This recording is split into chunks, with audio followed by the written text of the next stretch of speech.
Bonjour les amis, bienvenue sur Onis TV en direct, dans un petit froid, un frimas, un matin d'hiver, mais tellement vif que ça donne une envie, c'est d'aller fouiller l'histoire de La Rochelle dans ses rues. Vous nous suivez de plus en plus nombreux sur ce rendez-vous. Je vous propose aujourd'hui, en compagnie de mon complice Jean-Louis Mahé, historien à La Rochelle, de faire un petit tour dans la rue Saint-Nicolas. Une partie seulement, parce qu'elle est longue et surtout elle porte en elle beaucoup de l'histoire de La Rochelle.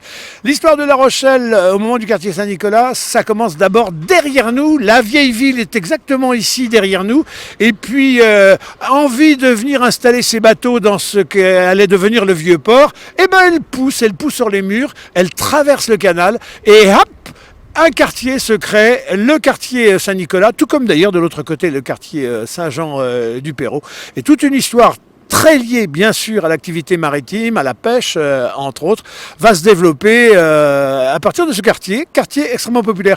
Jean-Louis, bonjour. Bonjour à tous. Bon, dites donc, on va essayer d'aller au galop parce qu'il fait vachement froid. Là, on est sur la fameuse passerelle entre Saint-Sauveur et donc ce nouveau quartier gagné. À quel moment on gagne ici Saint-Nicolas, en sachant qu'ici, c'était un port, c'était Port-Maubec. Alors voilà, tout à fait. Et dès le début, alors comme vous l'avez dit, le quartier Saint-Nicolas comme le quartier Saint-Jean se sont greffés dans un deuxième temps à la ville. Et bien sûr, pour les relier, on a construit un pont au tout début du XIIIe siècle, un pont habité. Un pont habité comme avec le Ponte des maisons. Vecchio en Italie. Voilà, tout à fait. Et ce pont a été détruit vers 1740. Ouais. Alors j'entends dire qu'il y a des maires pour l'avenir qui auraient en tête d'essayer de réévoquer ce pont construit là, comme une allégorie quoi. Je ne sais pas si c'est une bonne idée, mais bon, pourquoi pas. Bon, alors, on quitte Port-Maubec. Alors, c'était quoi la navigation? Là-bas, c'était les terres intérieures, les terres riches. On ramenait, je pense, tout ce que le monde agricole pouvait produire jusqu'ici. Et puis de l'autre côté, c'était le grand large, direction les Amériques, le Vieux-Port, l'océan Atlantique. Alors, qu'est-ce qu'il y avait comme type d'activité ici? Alors, c'est essentiellement la richesse de La Rochelle à cette époque-là. C'est essentiellement le sel, mais surtout le vin. Et donc le vin arrivait par bateau, des petits bateaux plats appelés les moulinettes, qui a donné le nom à la petite rivière qui est aujourd'hui bien transformée et qui est une sorte de rupture de charge. On amenait les tonneaux ici et après ici, donc il y avait plein de chais, d'entrepôts. On va entrer, on va le découvrir dans la rue. Et il paraît que les gars qui arrivaient ici, comme toujours, ils avaient un droit pour déposer leurs bateaux, les tenir, les accrocher là, à l'anneau, et que c'était tenu par la comptabilité était tenue par les religieux. Prenaient les sous des pauvres marins qui venaient amener les marchandises. Oui, il y avait beaucoup de péages. Dès qu'il y avait quelque chose, il y avait un péage si on passait sur les terres d'un seigneur. Et les religieux, bien sûr, ils faisaient comme le seigneur. Aussi, voilà. Bon, alors, juste dans l'entrée de cette rue, ça donne quoi à l'époque? On fortifie tout autour Saint-Nicolas. Il y avait une tourelle ici de garde. Alors au début, évidemment, puisque le quartier, vraiment au tout début du quartier, il y avait des fortifications et un vestige, c'est toujours la tour de Nesle. Alors oui, en direction du Vieux-Port, là-bas, le bâtiment qui fait l'angle, la tour de Nesle, il y avait une tour là. Voilà, c'était un vestige de cette fortification qui a été détruit dans les années 1920, à la fin des années 1920. Bon, alors on entre, on passe les fortifications. Alors on me disait aussi qu'il y avait un magasin à poudre au début de la rue Sardinerie, là, poudre. Beaucoup plus loin, oui. Alors, on entre dans cette rue, vous le disiez, tout ce qui est à droite, c'est lié à l'activité portuaire du moment, des bateaux arrivent, il faut les affréter, il faut les réparer, et puis après, il y a la pêche. Donc c'est plutôt ici professionnel à droite, des entrepôts. Alors oui, on constate dans la rue, sur le côté gauche, ce sont des habitations. Sur le côté droit, on le voit encore aujourd'hui, même si ça a été transformé, ce sont que des entrepôts, des chais, enfin des lieux de stockage pour les marchandises qui arrivent, qui repartent, qui arrivent de l'Atlantique aussi, enfin lié au grand commerce atlantique. Voilà, c'est un lieu de transition. Jean-Louis, parmi les activités au-delà du commerce, au-delà du sale commerce, etc., il y a eu la pêche qui a marqué, puisque le quartier était très populaire, de petites gens, besogneux, etc. Et puis il y avait les pêcheurs. Alors les pêcheurs, ils avaient leur lieu de prédilection. Ils rencontraient les filles, buvaient des coups entre eux, ils se saoulaient un peu, et puis il fallait acheter un peu la marchandise quand ils partaient au large. Voilà. La guignette est le dernier vestige de ce que c'est, ces estaminets. Fournisseurs pour la marine, donc c'est ce qu'on appelle des avitailleurs, un genre d'épicerie en gros dans lesquelles les équipages s'approvisionnaient pour partir après en mer. On salue la maison Guignette. Alors, vous avez vu les amis, le bâtiment est dans son jus. Et il n'y a pas que le bâtiment qui est dans son jus. Le propriétaire date aussi, lui, du 18e, non, 17e siècle. Bonjour. Je baigne dans mon jus. Bonjour, messieurs. Bon, est-ce que l'ambiance, on a l'impression quand on va chez vous, avec le monde qu'il y a, que c'est toujours le même esprit que d'antan, même si les gars sont pas pêcheurs aujourd'hui. Oui, non, c'est justement, c'est la particularité du lieu, c'est qu'on perpétue un petit peu cette ambiance, cette atmosphère, quoi, voilà. Même si la clientèle, évidemment, a changé avec le temps. Mais non, on est toujours, on se doit de continuer à garder cet état d'esprit. Qu'est-ce que les pêcheurs venaient acheter ici avant de partir? De la boulonnerie, de la bouffe? Non, c'était beaucoup de vin, vin spiritueux, voilà. Je pense qu'à une époque, il y a eu du tabac, des alcools et tout. Voilà, ils achetaient ça pour partir en mer. Et ça s'est fait durant de nombreuses années. La Guignette, c'est en tout cas un lieu incontournable quand vous allez passer dans cette rue. Et puis alors, elle envoie de toutes les couleurs. En tout cas, à la maison, elle lui en fait voir toutes les couleurs. Parce que alors, du coup, vous avez des vins jaunes, bleus, rouges, vieux. Il n'y a pas de bleu. Ah bah, il y a l'avenir. Là-bas, ils sont là, les Guignettes. Voilà, oui, regardez donc, les amis. Hein? Regardez voir. Pomme et vanille. Voilà. Eh ben voilà, donc vous pouvez vous ravitailler. À très bientôt alors, on se retrouve dans 100 ans. Hein? À bientôt, merci. Alors, comment c'était l'ambiance dans cette rue, Jean-Louis, là? Ça devait, il y avait peut-être des tonneaux comme ça, là. Alors, c'est un quartier de marins, comme vous l'avez dit, hein, à partir du milieu du 19e siècle, beaucoup de Bretons en particulier. Ouais. Donc, on y boit sec, on y travaille aussi, mais on y boit sec et bon, le soir on peut se battre aussi un petit peu. Donc c'est un quartier populaire très, très animé. Vous le disiez, c'est des entrepôts. Regardez encore un exemple de... Bon, il a dû certainement bouger avec le temps, mais c'était un espace consacré ici à de l'entreposage. Partout, hein, on peut constater cette occupation. Alors, on disait, puisque le quartier des pêcheurs, on disait que c'est le quartier breton, donc, mais il y a des gens qui disent aussi qu'il y a le quartier grec. Alors le quartier grec, ce sont, alors, en référence à l'île de Groix, hein, c'est pas les Grecs de Grèce, eux étaient plutôt du côté de la place de la Chaîne, de l'autre côté plutôt. Mais l'île de Groix, les Groisillons. Les Groisillons, voilà. Alors il faut imaginer aussi l'identité, c'est-à-dire qu'on y parle beaucoup de dialectes différents et les femmes portent des coiffes aussi différentes selon qu'elles sont des îles ou voilà, une marque. Et ça se fritait entre quartiers alors c'était pas les mêmes Bretons, ils se tapaient dessus?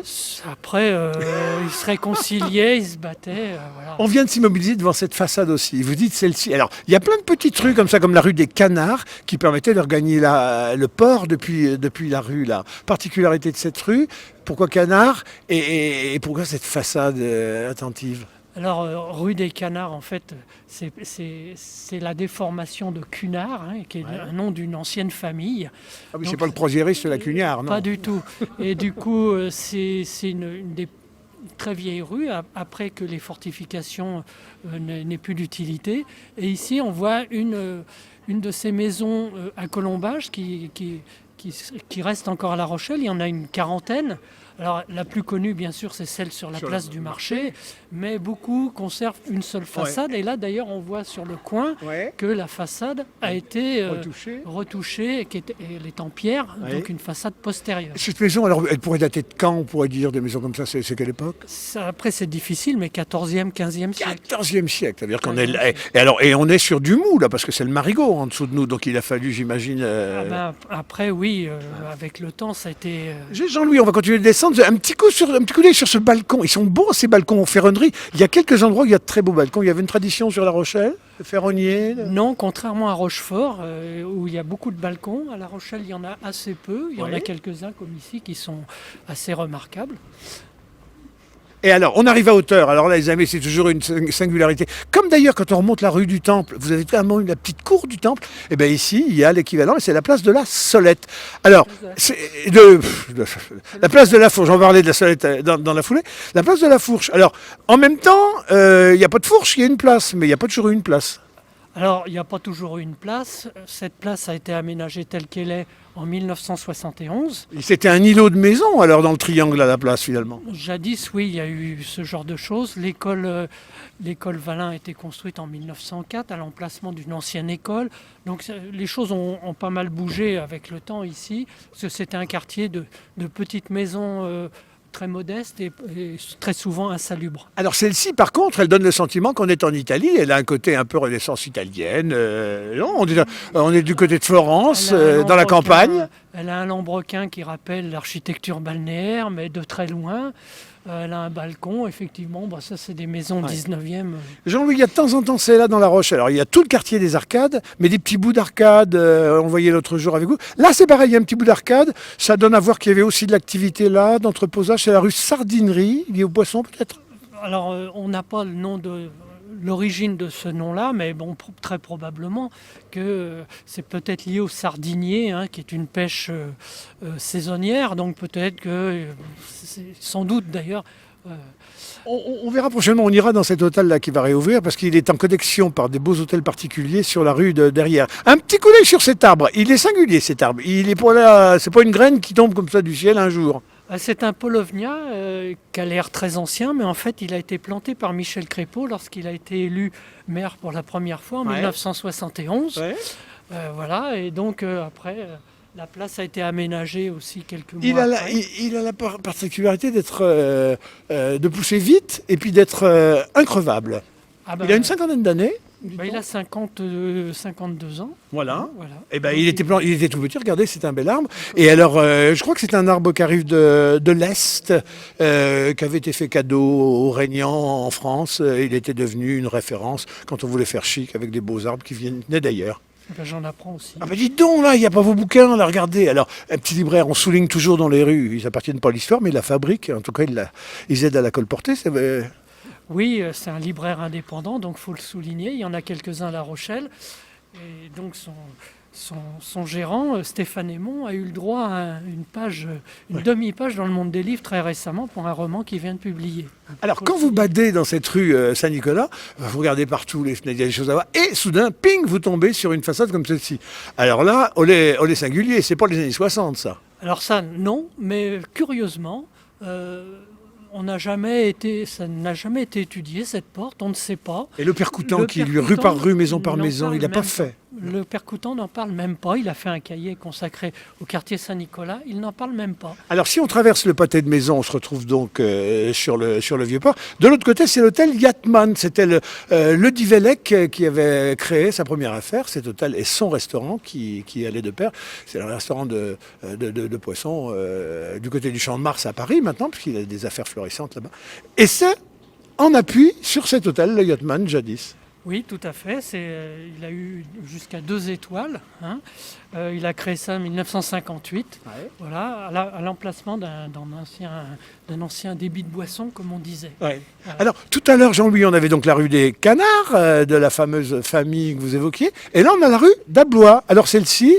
Alors, particularité, elle débouche d'autant plus sur le port qu'il y a le petit phare du port qui est accroché là. Enfin, un des deux, puisque vous en avez un dans le petit square près des tours, là, et il y a ce phare là. Alors, cette rue a été percée ultérieurement, au XVIIIe siècle, lorsqu'on a créé le bassin à flot intérieur, à la fin du XVIIIe siècle, pour relier avec la rue Saint-Nicolas, on a percé cette rue.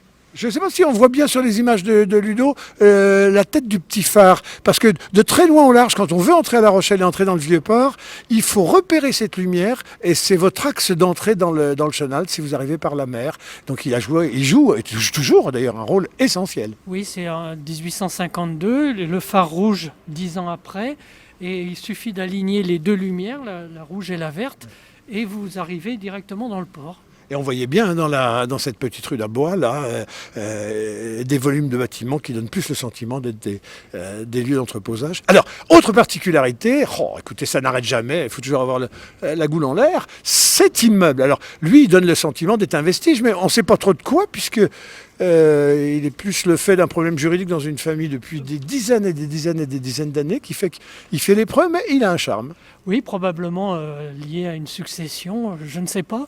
Mais en tout cas, oui, il est bien lépreux et beaucoup de travail à faire pour celui qui va l'acheter. Et alors la petite niche, c'est quoi? C'est le début d'un puits peut-être, non? Ou c'était traditionnel? Oui, parce que ça fermait, il y a une porte devant. C'est un puits? Peut-être, je ne sais pas. Bon. J'avoue que je ne sais pas. Je suis content, j'ai collé l'historien, mais c'est difficile. Alors, on arrive ici, alors du coup, à une fourche pour de vrai, avec un hôtel. Alors, il est rigolo, c'est les hôtels comme on les aime, les hôtels de France et puis les hôtels familiaux. L'hôtel de Bordeaux, mais qui ne s'est pas toujours appelé hôtel de Bordeaux. Non, ça a toujours été un hôtel, hein, parce qu'il est signalé depuis, je crois, le XVe siècle. Oui. Et très très longtemps, il s'est appelé l'auberge du Cheval Noir. Ouais. Voilà. et plus ultérieurement le Bordeaux, depuis sans doute... Et le cheval noir, on n'en sait pas plus? On n'en sait pas plus. On peut broder alors? Voilà, tout à fait. Bon, bah, écoutez, charge à nos amis de faire marcher leur imaginaire quand tu vas. Voilà, on est tout près du bout. On n'ira pas jusqu'à la place parce qu'on se la garde pour un petit peu plus tard, la place là-bas. Juste pour dire que ça a longtemps été un commerce, un quartier de commerce traditionnel, de bouche, des boulangers, des bouchers, des poissonniers, etc. Et puis comme toujours, quand les quartiers sont un peu à la mode, malgré les retenues, les réserves des franchises s'installent. C'est pas toujours évident. Il reste plus qu'une boulangerie, mais on va arriver à la période de la galette des rois. Je peux vous dire que souvenir, ils marquent leur temps. Tous ces petits commerces-là, ils ont été un petit peu secoués un temps par des puces. Il y avait des puces dans cette rue. Oui, des puces, pas des puces, pas des bêtes. Oui, la brocante. La brocante, oui. Oui, c'était d'ailleurs à l'initiative de Jacques Le Divellec Oui. en 1975, parce que bon, il y avait les difficultés de la pêche. Les Bretons sont repartis, donc le quartier commence à s'endormir. Il y avait beaucoup d'antiquaires dans ce quartier-là. Et pour dynamiser un petit peu le quartier, Jacques Le Divellec, en 1975, donc, a pris l'initiative de faire des puces hebdomadaires chaque semaine, ce qui donc à l'origine un petit peu... Qu'on retrouve maintenant sur la place de la Motte Rouge, la place Saint-Nicolas. Qui s'est pérennisé avec aujourd'hui ces puces ici. Allez Jean-Louis, je vous mets une dernière fois à l'épreuve.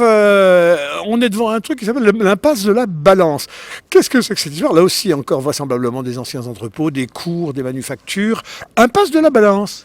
Alors, il y en a d'autres, des impasses rigolotes. Alors, il y a 12 impasses à La Rochelle, dans la vieille ville, et chacune porte un signe du zodiaque. À vous de les retrouver. J'ai une idée. Du côté de Notre-Dame, il y en a quelques-unes, 2. Hein, on les fera, on vous en fera la liste et puis vous viendrez les repérer, les fouiller. En général, c'était d'anciens culs de Bosphos et maintenant c'est transformé en petit jardinet, en petit espace secret. Il faut être quasiment Rochelet pour les déceler. Souvent privatisés, les impasses privatisées, l'impasse du Capricorne. Rue du Minage, par exemple, ils ont mis une grille, maintenant, on ne peut plus y rentrer. Jean-Louis, grand merci. On vient de parcourir les 2/3 de cette rue Saint-Nicolas. Et si vous alliez encore dans les caves, il y a encore à découvrir. On le fera pour vous un jour.